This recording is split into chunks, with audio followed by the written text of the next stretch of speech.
I spoke in the last video about the actions of my ex throughout the court sentence throughout 2015 to 2016.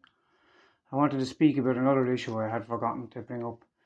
This is not about some kind of revenge on her, but I want to just show how spiteful and how kind of like nasty this person is and how like nothing is below her.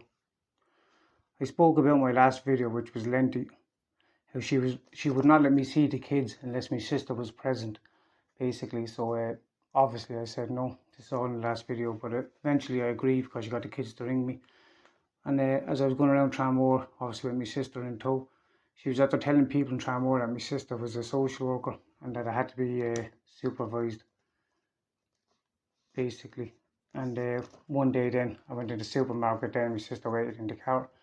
And because my sister didn't come in to parade me around the supermarket out in Tranmore because she was obviously after telling people my sister was a social worker, she stopped the visits then because my sister wasn't there. I also spoke about a letter she sent during the court, in the middle of the court hearings, basically. She sent me a letter. She said, due to my unthinkable actions towards the kids. Now, you can read into this what you want, but obviously this nearly drove me mad now, I'll be honest with you, because I wanted this explained, because it can mean like realistically it means only one thing, and we all know what she was implying anyway. But she got away with this. She just said that she was referring to the trauma of the kids having to move, so it was excused. I spoke about how I had a parenting agreement where actually I had the kids for 6 days a week and we both signed this, and this was valid up until 2019. I spoke about her doing this sexual shaming on behalf of this Bahoy group that we had got mixed up with. This originally started through the psychology class I was in out in Tranmore ETB. And this sexual shaming that they do, this Bahoy crew, she done it on behalf of them, trying to get rid of me, basically. If you go back to my first video, it'll explain why. But she done it in 2016 out in Tranmore. It was done again in 2017 in Barry Street. And it was done again in 2019 in Spring Gardens. And all these three people that done it, they don't know each other. And the only thing they have in common is they met her a week or two beforehand. So obviously it was my ex. I told her she got herself barred out of the place I was visiting the kids up in Dublin. The one place I was able to see the kids up in Dublin, they gave me a report saying how good I was as a father and how the kids were grand with me. And so to take them out of it, she went and got herself barred. It's all in the last video, but I just wanted to bring it up again. I told her my mother had passed away in 2021. And her mother had battled cancer a couple of years before and I supported her. And my mother unfortunately didn't beat cancer. So a week after my mother passed in 2021, she sent me down a photograph of her mother. Like, this is how nasty and how low this kind of person is. Like, this was a little dig at me, kind of, because my mother didn't beat cancer and kind of just to try and provoke me. Then on the 28th of 7, 2021, she had my daughter send down a letter. This is actually my birthday. And on the top of the letter, they had this symbol, and it's a kind of star sign. If you look at my last video, it shows it. But it's the symbol of this Bahoy religion thing. Now, why would she be sending down this symbol written or wrote on the top of the child's letter? I know why it was there to provoke me, because unfortunately this is the root of this whole problem, is this Bahoy group. And this is why she had a 12-year-old child write this symbol on the top of a letter, basically. And that was in 2021, so it shows that leopards don't change the spots. I told her she got a safety order up in Dublin. This was in 2019, before my wedding. And I don't even know how she got the safety order, because I had no contact with her. I had no text messages, no nothing. But she obviously went in, lied her arse off as usual, through the Dublin court. She got a safety order, and she had the safety order posted down to me in-laws to try and cause as much trouble before my wedding.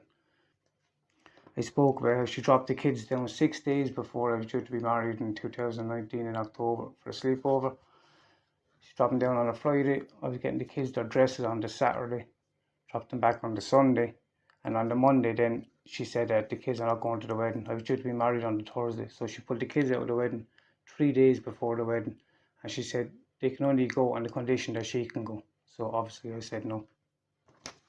I'm just trying to highlight like that this is the kind of this is the mentality of this person. This is not normal behaviour of any kind of woman or man or whatever. But one thing I forgot during all this kind of when she was pushing the supervised visits trying to wreck my head basically. She got a lift down one day of this person's a member of Waterford freewheelers basically, and he turned up basically driving her car with the kids in the back, wearing these leather coats and these patches, obviously trying to intimidate me or whatever. Like the point is that she dropped the kids down to me, so there wasn't an issue with me seeing the kids. Right, if she needed protection, she comes from a huge family. She could have gone to her family, or she could have even gone to the guards. But the guards would have said, "Sure, why are you dropping the kids?" So she couldn't go to the guards. She couldn't go to her family, and she was dropping the kids down. Now, like what would that tell you? Like, you would think this person would have had the common sense to question this. Seeing his patches, I was supposed to be in fear. This is the same. This is the same tactic that's used with the whole Sinn Féin thing, where you have a large group of people, and I'm supposed to be in fear, and I'm supposed to back down. And it's not a bravado thing. It's just I'm not willing to back down at this stage. For my next video, I will be addressing some very serious actions of Waterford Council. I will be addressing Mr. Conlan's involvement. You will be aware of my call for Mr. David Conlan to step down. I will explain this and my reasons. No person is bigger than the party, I feel. I believe if he's using his influence and power, that they should be called out. I made the mistake of trying to make complaints in Waterford about the people of Waterford, and I only now realise how corrupt Waterford is. The court's duty to serve the person bringing the action. Unfortunately, it's set up towards the people that are employed to bring the action in the courts. Like realistically, if you can't afford these solicitors or barristers, like kind of your human rights are being violated because you can't really bring these cases. Like, so the courts are set up ourselves. I suggest anyone dealing with any of these groups to record every conversation and make a copy of every email. I've spoken and I've brought my case from 2013 up as far as 2017. I'll address the council and Mr. Conlan's involvement onwards and how my ex had dealings with the neighbours up in Barrack Street, which again triggered all this yet again. These people need to be openly addressed and held accountable. By covering for these people, it leaves the same people in the same position to do the same stuff again. This so-called moral crusade is bullshit. If it was what it is, like they're saying, they would have went to the guards. They didn't go to the guards. This is cronyism and corruption at its best. It may not be you personally, but it could be a family member or a friend that may one day have to deal with these people, and clearly they're untrustworthy, so I think it should be stamped out personally. I've not shied away from anything. I see this for what it is. I understand that like a small group of people became bigger and bigger, and like they're so far into this now, they can't really turn around and say like we kind of fucked up their life and we kind of harassed their family, and like they can't do that. So they have to see this through. And plus the fact they know I'm not going to give up, and I know they're not going to give up. So I'm going to see what happens. You have a classic case of demagogue behaviour, which is quite often used in politics or by guilty parties that try to hide or remain hidden in social groups. They see a large group of people leaning towards one direction and they jump on the bandwagon, as this gets to hide their own actions. It's ideal for a politician to run with a larger crowd to increase popularity. This is very much the case here. People are led to believe what they have spread to condone their actions, therefore hiding all their wrongdoings. This is a psychological tactic. It's been used years ago, like hundreds of years old. But yet everything I say fits into a timeline, is supported by documents, and where documents can't be gotten, they've all been deleted or edited. Like why? This all points to one thing: corruption. Before I go any further, I want to address an email I received from GSOC a few weeks ago trying to downplay my issues. I received a letter from GSOC a few weeks ago saying that my complaints would be investigated. I was apparently complaining my complaints were not taken serious enough. This is only a small part of the problem of my complaint. I've already had an issue with GSOC where I had to write to the judge who was on the commission to have it straightened out. After I sent a large file of evidence, I was then completely ignored. This was the same with LSRA, who was investigating the solicitor, and the Waterford Council also pulled the same tactic. So obviously, like in my opinion, these people are supposed to be separate bodies, but yet they all at the same time pulled the same tactic of just basically ignoring me, refusing to give me the evidence and sending me to the ombudsman. So I don't know, it speaks for itself really. After 6 requests from GSOC whether or not they received my file or not, I got a reply to say that if I registered me posted, that I should have known that they received the file. The reason why I was asking GSOC, like, did they receive the file, I sent a couple of registered letters. I was going to show one of them there, look. You can see it there, it's registered posted, but you can see it's still sealed. But I didn't write my name or address on this letter, and yet it was sent back to me. So, like, how is this possible? So obviously they're censoring my mail as well, like they're trying to suppress the information from getting out. And this is why I was questioning GSOC whether or not they got me file. Getting back to GSOC, my issue and my complaint revolves around the Garda's failure in duty of care that I was owed and my family.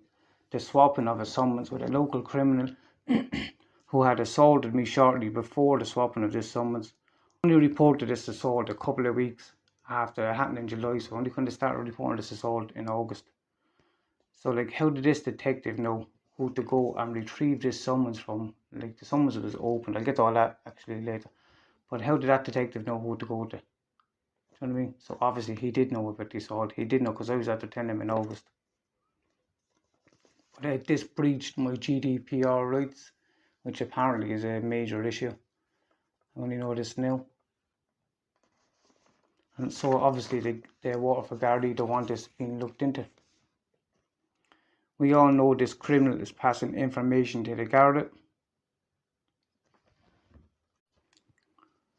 Like, we all know this criminal is passing information to the Gardaí. This is not a surprise, but to have a detective swapping information, like, with criminals, that's a different thing altogether, if I'm being honest with you. And, like, that's a serious breach of, like, someone's privacy rights, and they should be looked into. This summons was not on the system, as I had twice been stopped and I'd given my driving license into the barracks after I was stopped, and this summons was not on the system. As I said, it was 23 months old actually, so it was actually struck out in court, and it was for a driving offence, but I wasn't on the system, and that summons only appeared on the system. I was having an issue with this detective in August, right? Then I went back up in September, same issues, but a female Garda asked me in passing how I was after the crash, and I said I was fine. This detective hearing this put 2 and 2 together and went off and pulled up this summons, but it was for the wrong crash, and he seen that the address was linked to the people that had assaulted me.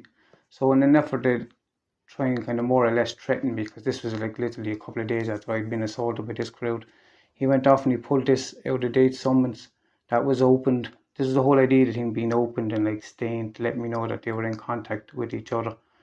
And I reported this, and I reported 4 other issues to the superintendent up in Waterford. And he sent up in February. I got a letter, in 2022, saying that my complaint had been sent up with the superintendent. And then in March, this detective had the cheek to try and contact me. And had I met him in March 2022, a month after the superintendent forwarded on my complaint, it would have undermined my complaint, and this was the real issue. And I expressed that this was a conflict of interest and I didn't want them anywhere near me. The breaching of my GDPR rights, this is an issue. Also, I had made several complaints about this detective, who I had noticed several issues with him regarding personal stuff. One being, as soon as I mentioned a high-profile person's interaction and influence to cover up this corruption, he would find some way to steer me away from making any complaints or statements. There were several other issues, another 4 I believe. I wrote to the superintendent airing my issues. He forwarded on my complaints to GSOC. I received a letter of confirmation in February 2022. He then tried to contact me a month later in March 2022, and this all has evidence and records and paperwork. I don't accept GSOC stating I am unhappy with my complaint not being taken serious. This is a very serious issue. Serious enough for this detective to try and make an appointment to undermine my complaint and to be swapping data like with criminals stuff like this is a very serious issue, and hopefully GSOC will address the real issue here, and which is not that I'm just unhappy it's not being taken serious enough. There's some serious issues here. They're covering the arse of this TD. Basically, the Garrels went out of his way to swap this information with this crowd, and basically he's basically after putting himself now He's after putting his job now at risk, I believe anyway, by like trading information with this crowd, because obviously I was supposed to like flee because like they were after assaulting me a couple of days before, and they assumed because I didn't report the assault immediately I was in fear, but I wasn't in fear of them. It was just I was asked not to, so I didn't. We all know how the ensuing bullshit of harassment and attempted intimidation on and around my in-laws as a result of this Garda swapping this information with this crowd. I reported the assault in August. I never got to make a statement over issues with the detective, as I said. After my in-laws' house was targeted, this is the real reason why I started reporting this assault in August. These people are hanging around daily, 7 days a week, like every single day, like this is going on since the assault in July. They threatened my mother-in-law only 2 months ago, and they said to her that she was going to get the same as what John got. So there you have them now linking themselves to kind of what was after being done.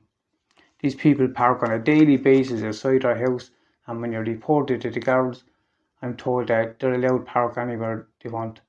This is my